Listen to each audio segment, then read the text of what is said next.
All right, you guys, we're going to go through just a quick introduction to using the shape tool and most importantly, the vector tool in Illustrator.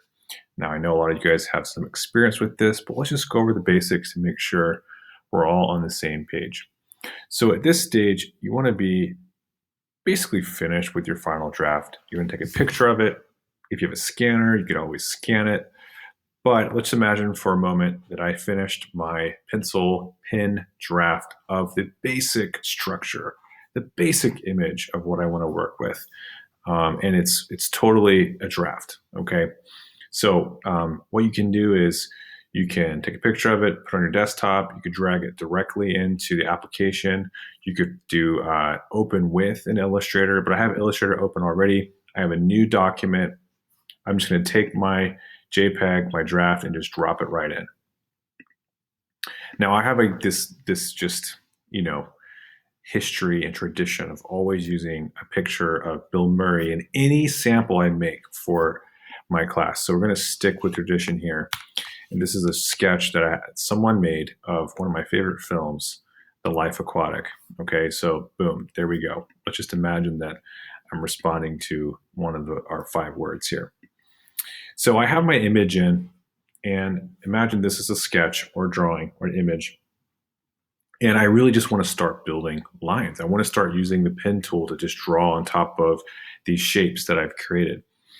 And really the image really helps you give structure, and it's a great place to start. Knowing that you can always hide it, you can toss it, you draw on top of it, and it's just there to get things started. So one area you want to definitely know a little bit about are your layers. And so right now we have one layer. Layer 1, the only thing that's on here is the image itself. Okay, pretty simple.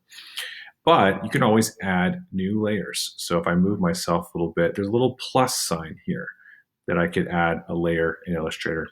And you actually don't have to do this, but it might make things a little bit more simple. So, you can add a layer there. And I've created layer 2. Now I can actually do this whole project in one layer, totally possible. But I'm actually going to choose to do all my drawing, all my vector, all my illustration on layer 2. So every time I draw, I want to make sure I'm clicked on layer 2. And the reason this is nice is later on I'm going to lock this. Okay, so we got our 2 layers set up. Now it's time to start drawing. The problem is if I keep drawing, if I go over here to this pen tool and I start drawing, every time my mouse drags over my image, I have the opportunity to select my image, and I don't want to do that. So before I start drawing, I'm going to come over here, click on layer 1, which is the image, and I'm going to go to this little space and lock the layer. Now, no matter what I do, I can't touch, drag, or change the image. It's there. Now I can draw on top of it without it ever moving or accidentally be deleted. Okay, it's really nice. You can also, a quick tool is to click on something you want to lock and just hit Command 2 and it'll lock it. That's the hotkey. So we've locked our image now. Now we're going to go to layer 2 and we're going to do our drawing. Okay, and the 2 tools we're going to cover today are the shape tool and the vector tool. You can find those over here on the left-hand side. Mine are over here. The vector tool is also called the pen tool. Okay, and you'll notice the little hotkey here. If you let your cursor just rest for a little bit on top of your tools, it'll tell you what they are, and it'll also give you the hotkey. So for this, if I'm working and I want to quickly access my pen tool, I'll just hit P, and then I'll have my pen tool. And over here is our shape tool, and our shape tools have rectangles, ellipses, polygons, all kind of fun stuff. Okay, and we're going to just worry about the 2 of those for now.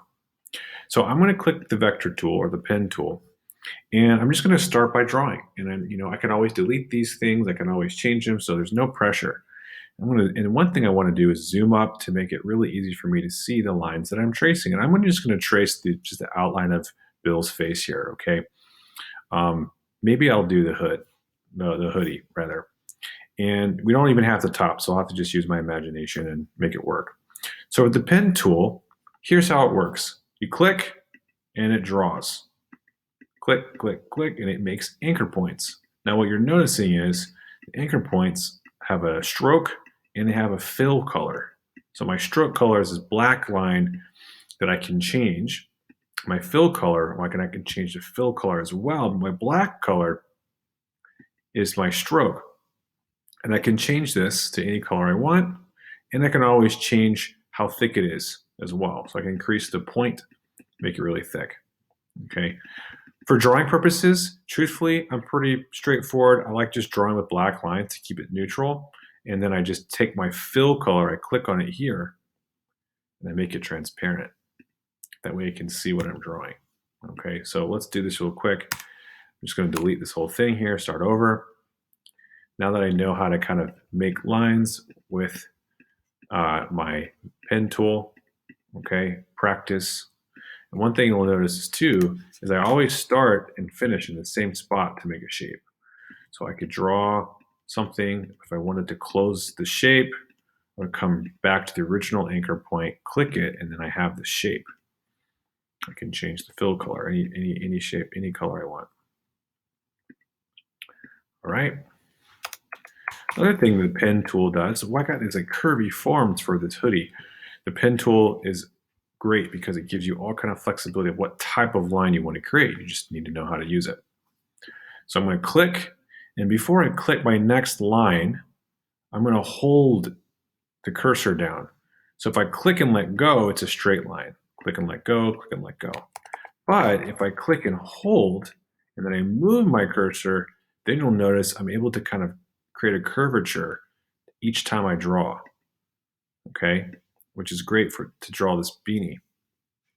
What you'll also notice is if you click and hold to curve a line, the next time you go to click another line, it's going to give you the inverse. So right now I have the inverse.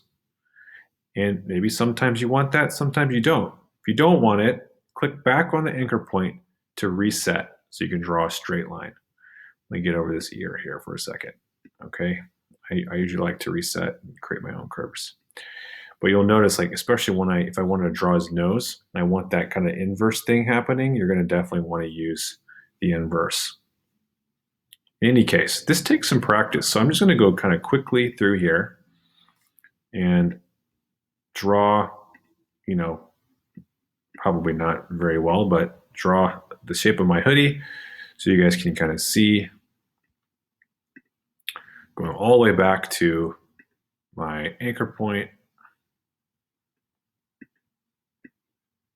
And there we go. That's pretty pathetic, but you get the idea. I can zoom out, I can take a look at it. Oh, what a hoodie. This is amazing. Or a beanie, rather. I keep calling it a hoodie. And now I can like make a mess with the color a little bit. Maybe I want to like, change it to the red color like the original one in the movie. I could change the stroke color. Maybe I want to stick to my color scheme, which I don't even have set up, by the way. Oh my goodness. Maybe I make a quick color scheme. All the research I did, right? You want to have your color scheme here too. Let's see. Let's just pretend for a moment this is my color scheme, this rainbow thing going on. You definitely want to have yours set up ahead of time. So you can go click and change all their colors. Okay, I don't know how I feel about that, but anyway, let's pretend. Now if I want to know, if I really only want to look at what I've drawn, I can go back to my layers, and I can lock this and I can hide layer 1 visibility. And that way all I have is my illustration. Okay, that's really the nice thing about being able to go back in each layer. What you'll also notice is with layers, you can go back and see all the different objects that exist in that layer. So all my squares are in that layer, all my beanies in that layer, all in layer 2. It's all good. Okay, let's keep working for a little bit. I'm going to take the stroke out. I kind of like it without the stroke. Now the shape tool. Now how would we use the shape tool? Here's a shape tool. I don't really have very many rectangular forms. What I could do is create a background and maybe change the color of the background. So that's one way I could use the shape tool. Maybe I use like this blue color.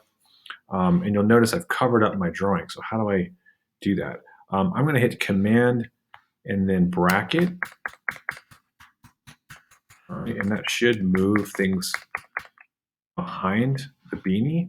But what you could do is also go to your layer up here, and you can actually move things around. So if I want the beanie on top, great. If I want the rectangle below everything, I could send it. I can move these things around so I can see them. But here we go. This is all we have right now. All right.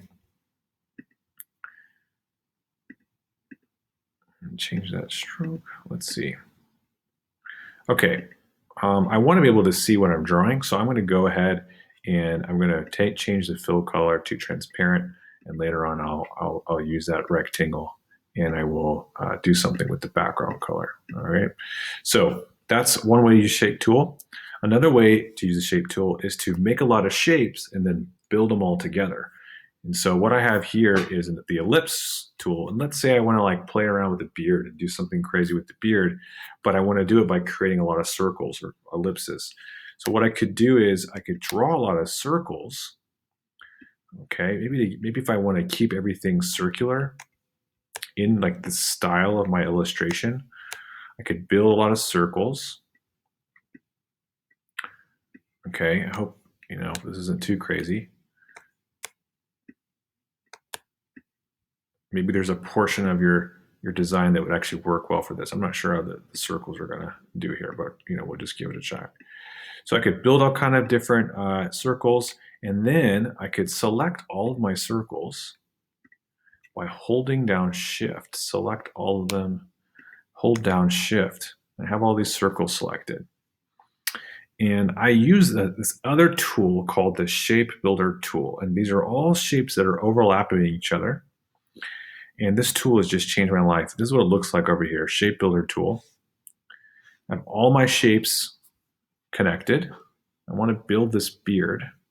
What I'm going to do is just draw a line through all of my circles that I made. I'm going to hold it down, hold the line down.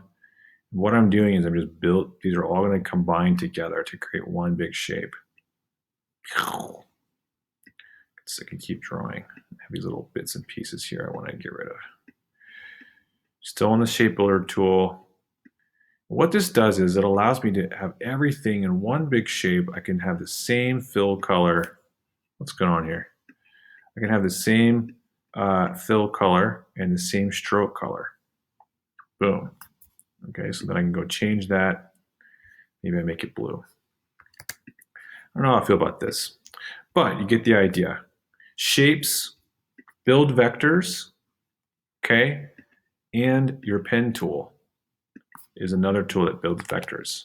There are some other tools that also build vectors and that we'll use next round, but I wanted to just give you kind of a quick taste on how you might want to build the beginnings of your illustration.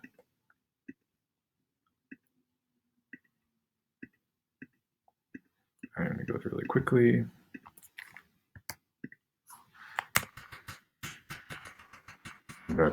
I'm moving that layer further down. I might want to change the color here. Double click. I thought you would maybe do that, maybe not.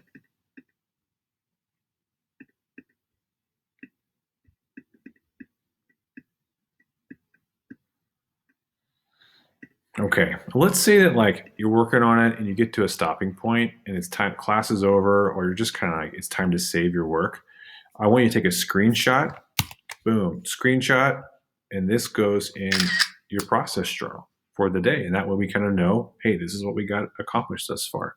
If you change your design a lot, what I would do is if you get to a stopping point, take everything, copy, and paste it. And that way you have two. And if you wanted to keep working on this one, you can take more risks. All right. And you always have your previous version. So I always tell my students, never, ever, ever, ever, ever, ever, ever delete anything you make that's a part of the process. Either make a new file completely or copy and paste it and drag it off to the side so you always have it. You can always, a version you can go back to. So I hope this is helpful. There are so many other great tutorials to look at. I just shared a little bit about the shape tool and the vector tool. Play around with these today.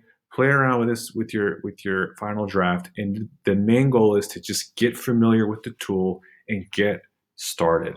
Okay, you always go back and change things. That's the beauty of working in Illustrator. So take risks, have fun, put on some good music, and yeah, and I hope that helps.